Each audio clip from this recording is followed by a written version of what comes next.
السلام عليكم، مرحبا بكم في قناة حلويات ادم. اليوم ان شاء الله باش نقدم لكم حلوى التمر، حلوى تقليديه 100%.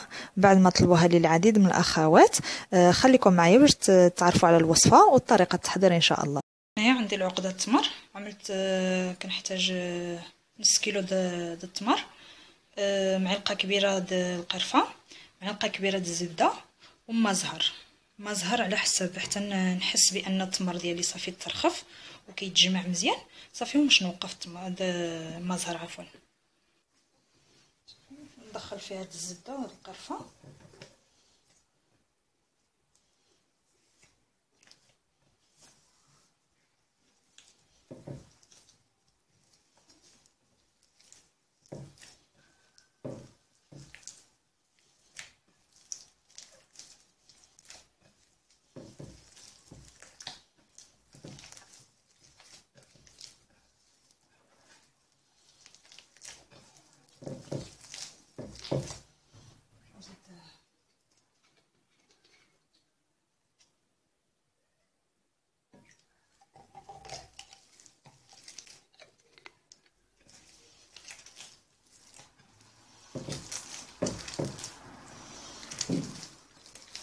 باش ندخل فيها العناصر مزيان.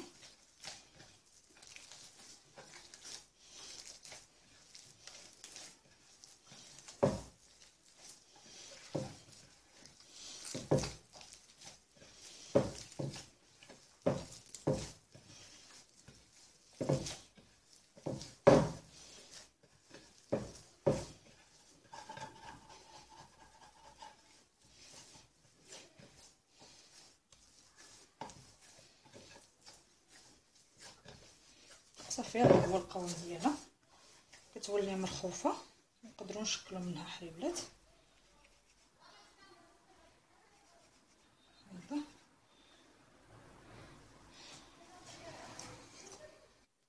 صافي. هنايا بديت كنعمل تحت صينيه، فرشت فيها بابي الفين وبديت كنعمل حرابل متوسطين، ماشي كبارين بزاف.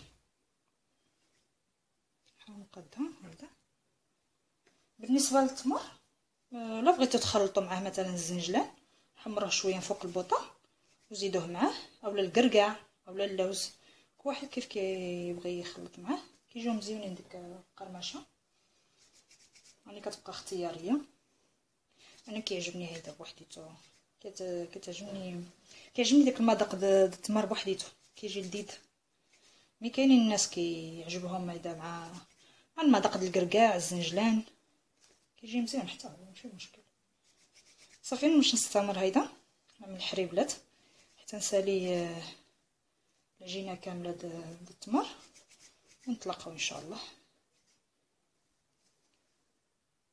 نحتاجو في المقادير، عندي هنايا 125 غرام د الزبده حراره الغرفه، عندي هنايا نص كاس العنبه د زيت المائده، عندي هنايا نص كاس العنبه سكر ثقيل، سكر كلاصي، هنا عندي واحد فلانتشينو، هنا باش نستعمل شويه د الماء الزهر، وهنايا عندي الطحين عندي هنايا تقريبا 600 غرام، حق على حسب الخليط. صافي باش نبدا دابا. بسم الله. غنخدموا الزبده مع السكر الثقيل،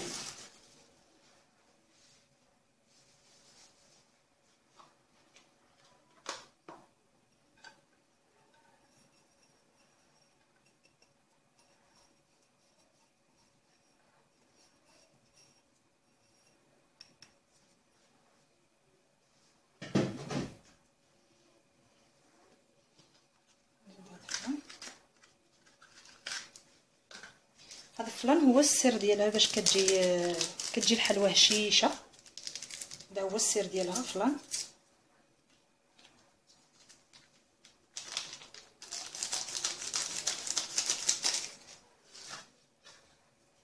صافي غنخدم مزيان الزبده والسكر الثقيل.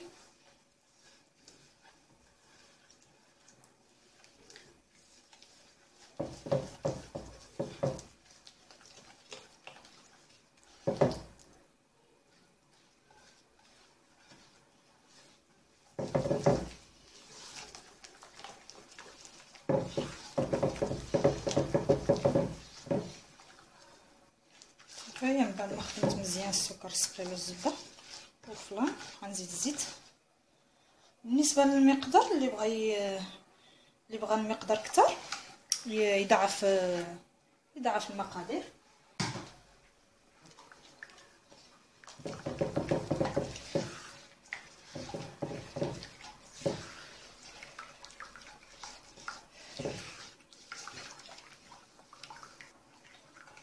صافي دابا باش نزيد شويه د الماء الزهر.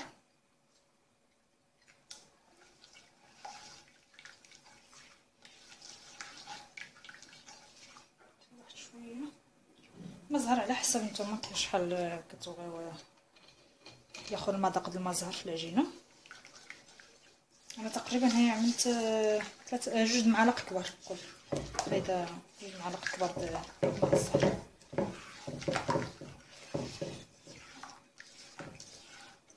صافي بعد ما خدمت العناصر ديالي كاملين دابا باش نبقى نضيف الطحين شويه بشويه.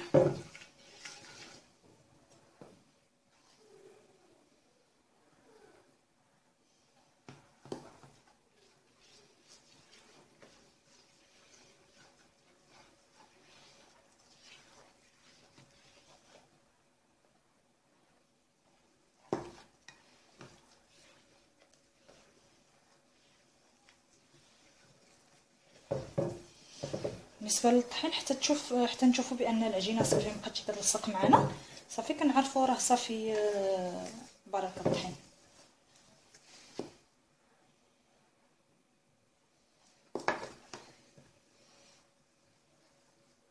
صافي هي جمعت لي العجينه ديالي، هيدا كتجي طريه كتجي شي قاصحه. بالنسبه للطحين انا عبرت شحال بقالي،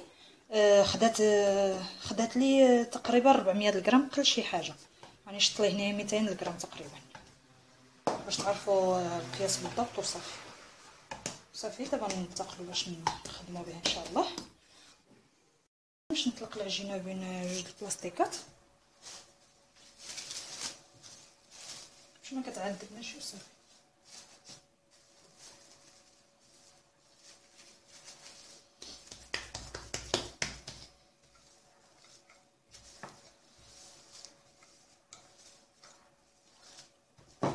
ما تكونش رقيقه وما تخليوهاش غليظه عاود.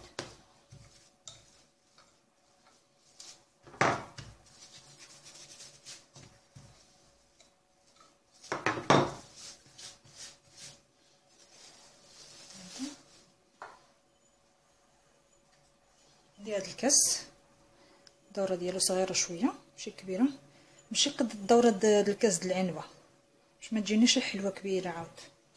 صافي كنغطسو في الطحين وكنعمل نشرم به.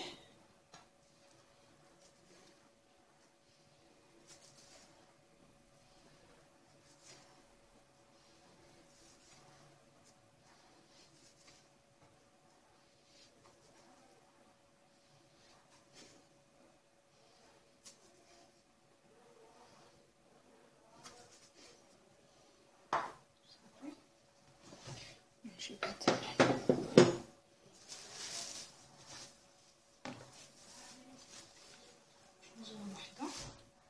كنعملوا شويه الطحين في طاوله العمل، ندقوا عليها غير شويه ماشي بزاف. نروح الحليبله كنقلبوا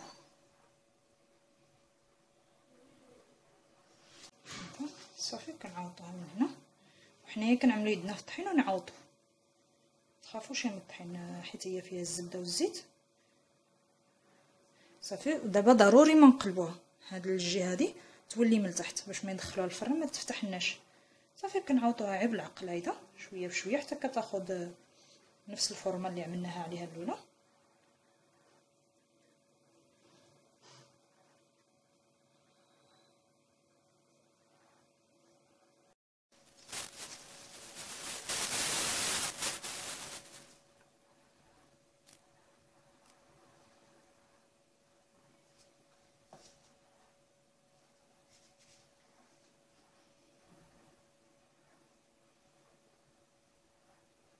كنتمنى تكون الصوره واضحه لكم مزيان.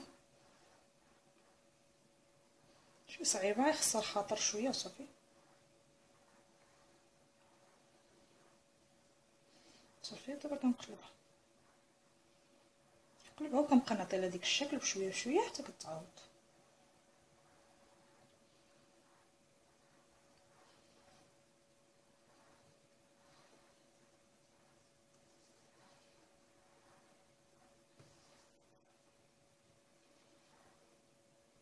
صافي هايدا صافي. دابا باش نبدا نقشها ضروري دابا وساعه يعني باستمرار تغطسوا المرشم في الطحين. هايدا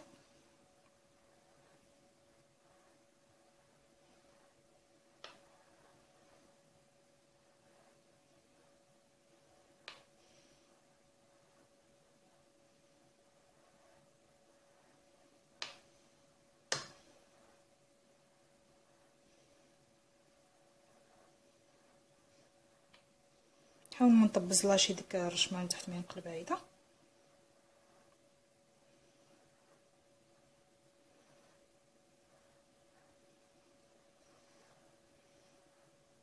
كندير خطوط مايلين هيدا وملي كنرجع بالعكس كنميل بحال الشكل د الرشمه د الكعاب.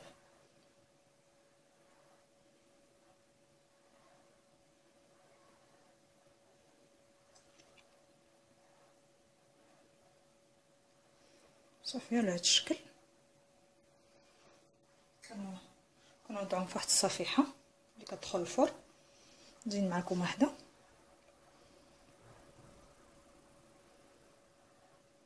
كنمشيو مايلين شويه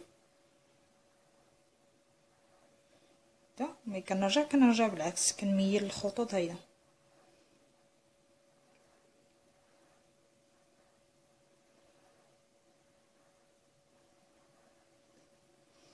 شوفوا خطوط مايلين هيدا وخطوط ماشيين هيدا. نقلبو جهه اخرى نفس الشكل.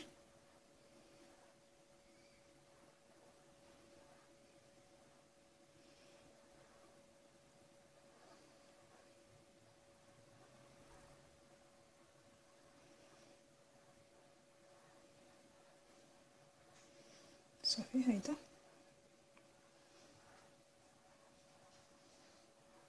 ها هي. من بعد ما خرجتها من الفران كنعملها الطيب على 170 درجه. كنشعل عليها عين من التحت. ملي كنشوفها تحمرت من التحت كنشعل عليها الفوق باش تحمر. كنخليها تبرد مزيان. دابا باش نفندها في السكر كلاصي.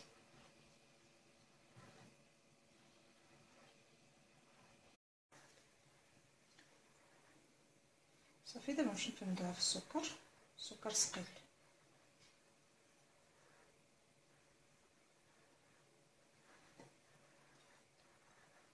ضروري ما تخليوها تبرد ما تفندوهاش وهي سخونه حتى تبرد مزيان عاد كنفندوها.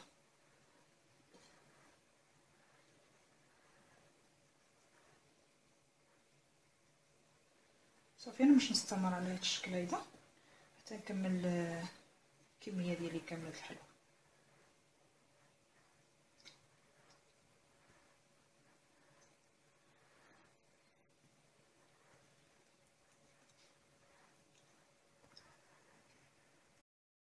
وها هو الشكل النهائي د الحلوى ديالنا د اليوم.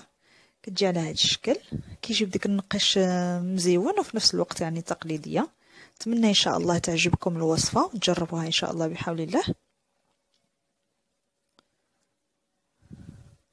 هذا الشكل ديالها من داخل كيجي ديك التمر معلك وهي من برا كتجي هشيشه. اذا اول مره كتشوفوا الفيديو مرحبا بكم، اشتركوا في القناه وفعلوا الجرس باش يوصلكم الجديد ديما ان شاء الله. وما تنساوش اذا عجبكم الفيديو لي لايك وبارطاجيوه مع الاصدقاء والاحباب ديالكم.